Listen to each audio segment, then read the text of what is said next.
Here we are again, doing Let's Play Final Fantasy Ultra, now part 2. Last time we presented the new classes, and we looked at some of the stores. Now we're going to continue our way through the town. What I haven't shown yet is the new dash button I entered. This is the normal walking speed, but if you hold down B in my version, you walk twice as fast, which will save you lots of time in this game. Let's go get some items. Now I'm going to speed things up another way by using this emulator, which has a frame skip option. It turns off the music, but things go a bit faster. Let's get a hammer for our cleric, an axe for our Viking, staff for our priest, and another. And the only one with a sword is the wizard. Good. All 4 party members use different weapons. That is nice. So they're all equipped. Now some armor. We're going to be buying twice the scale armor, which looks like a t-shirt here.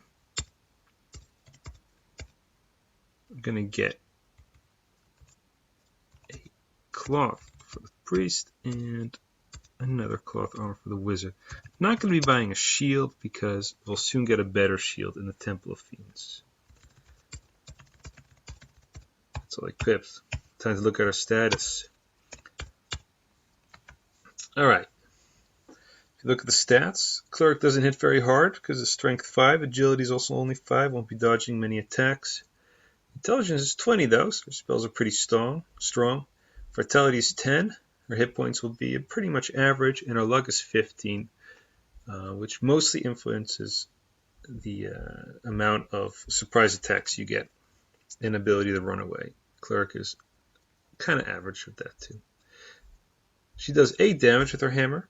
11% hit chance does not mean that she's going to be missing 89% of the time. No, it means that she's going to do 1 hit, and when the hit percentage surpasses 32%, she gets to do 2 hits, and at 64%, she gets to do 3 hits. So don't read it like a percentage, basically as an amount of hits divided by 32, add 1, and then you know how many hits you have. Right now, she only has 1 hit. Absorb basically means 6 less damage when getting hit. That's average at this moment in the game. And evade percent is 25%. That does not mean she's going to be missing 1 out of every 4 attacks. Avoiding. She's going to be avoiding about 1 in every 10 because the max evade is 255. If you get that high evade, you avoid all attacks. 25% is not a lot. Let's look at the Viking. He has a lot of strength, as you see. Agility is average. Intellect he doesn't even use, so that can be low. Vitality is above average, and luck is also average.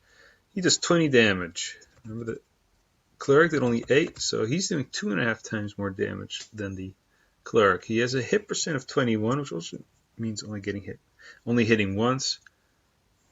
He'll soon get to 32 though. Absorb is also 6, and evade is 50.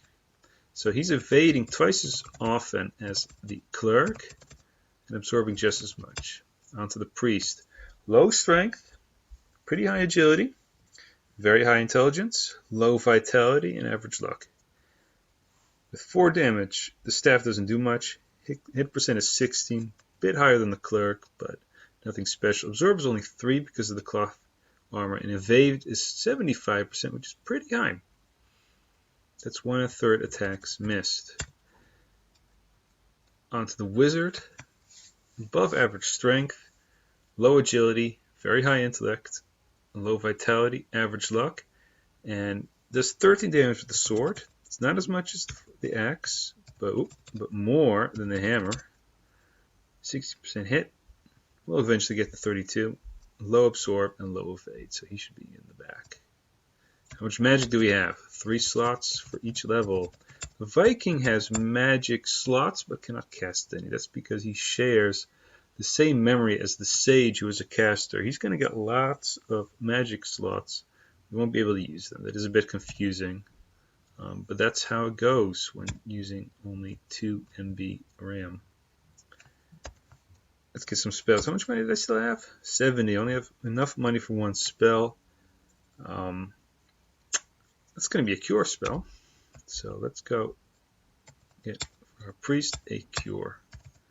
And we don't have any money enough. So we're going to go visit the castle. There we have it. This guy's saying. We have a Queen Ava. She's looking for us. Oh, and she's concerned about her brother.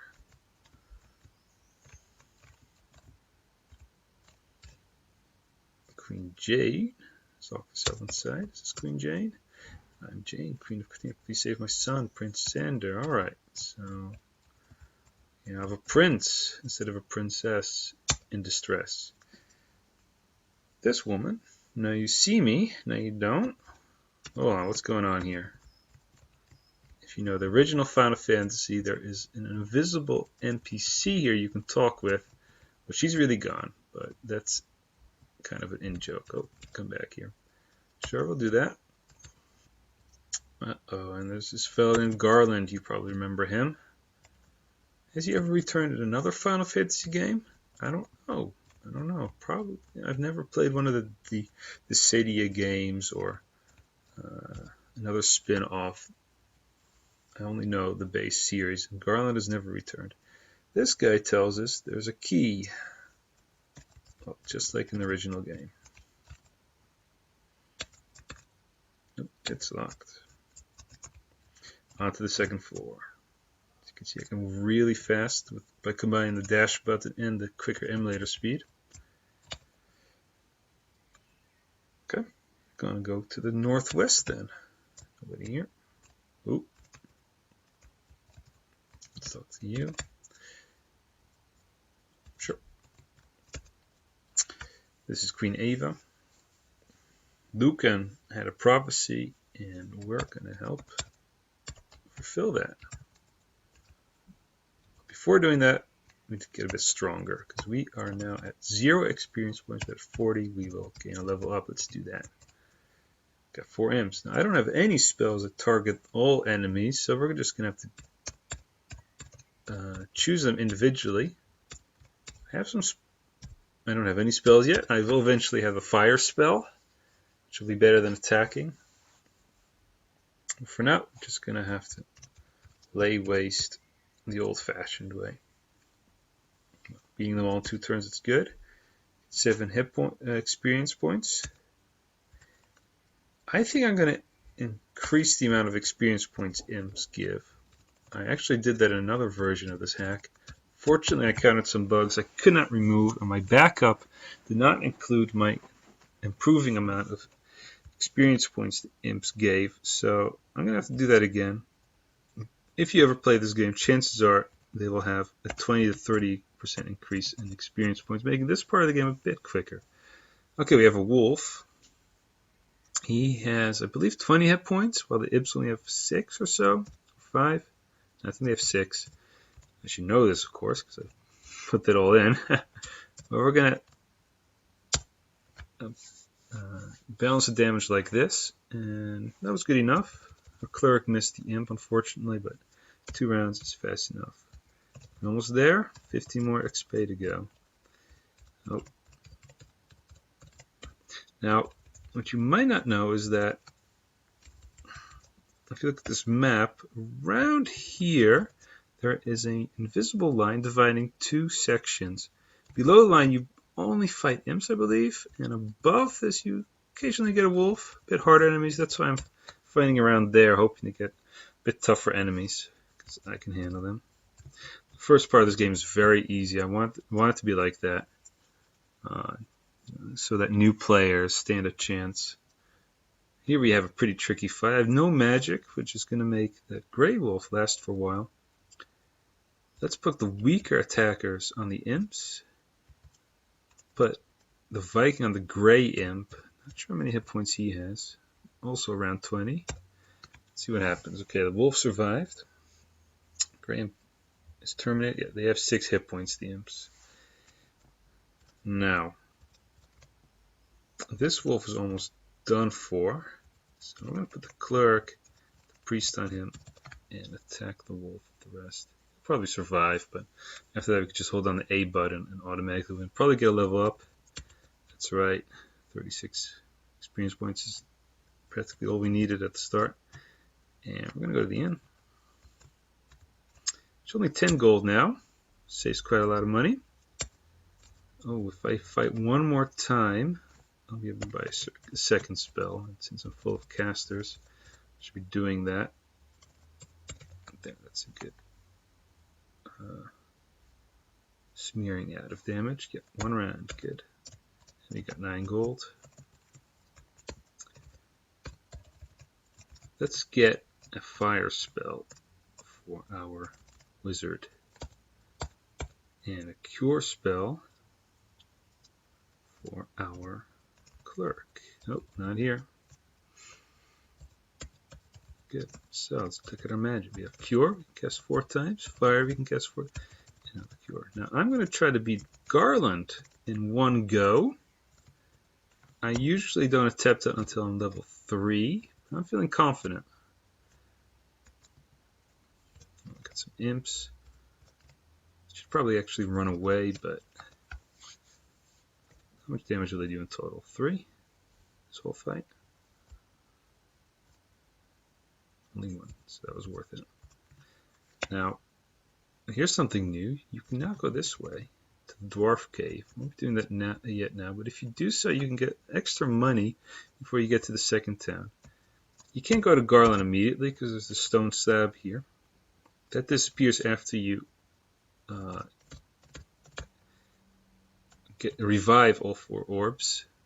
So when you go back to the Temple of Fiends, it's a bit quicker. I opened these doors.